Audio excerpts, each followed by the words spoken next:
हाय friends, myself doctor Ashish Kale, Ashakiran hospital 555 Narayanpeth Pune. आज आपण विचार करणार आहोत की गुड ओव्हेरियन रिझर्व्ह म्हणजे काय.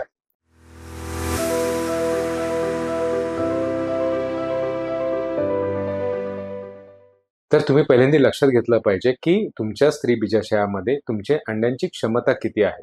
का हे ओव्हेरियन रिझर्व्ह तुम्हाला माहिती असायला पाहिजे, कारण का त्याच्यावरनं तुमची रिप्रोडक्शनची क्षमता कळते. गुड ओव्हेरियन रिझर्व्ह म्हणजे काय, पहिल्यांदा तुम्ही हे लक्षात घेतलं पाहिजे की गुड ओव्हेरियन रिझर्व्ह हे प्रत्येकाच्या बाबतीत हे वेगवेगळं असू शकतं. प्रत्येक सोसायटीमध्ये वेगवेगळं असू शकतं. तुम्ही जर आफ्रिकन असाल तर वेगळं असू शकतं, युरोपियन वेगळं असू शकतं, एशियन वेगळं असू शकतं. तर गुड ओव्हेरियन रिझर्व्ह म्हणजे तुम्ही जेव्हा पाळीच्या दुसऱ्या दिवशी ओव्हेरियन स्कॅन करता, तुम्हाला AFC कळतं. AFC म्हणजे काय, अँट्रल फॉलिकल काउंट. अँट्रल फॉलिकल काउंट जर एका ओव्हरीमध्ये 5 असेल आणि दुसऱ्यामध्ये 4 असेल तर ह्या दोघांची बेरीज 9 असते.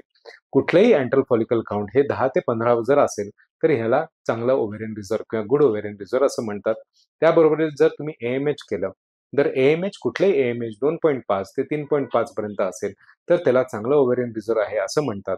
पण 3.5 पेक्षा जर जास्त तुमचं AMH असेल तर त्याला हायपर रिस्पॉन्डर म्हणतात. त्याला सुद्धा ट्रीटमेंट घ्यावी लागते. म्हणजे असं नाहीये की ओव्हेरियन रिझर्व्ह हे खूप जास्त असेल आणि खूप कमी असेल, तर दोन्ही वेळेला तुम्हाला ट्रीटमेंट घेणं हे गरजेचं आहे. याबद्दल काही तुम्हाला शंका असतील तर कमेंट बॉक्समध्ये नक्की लिहा. आम्ही तुमच्यापर्यंत पोहोचू.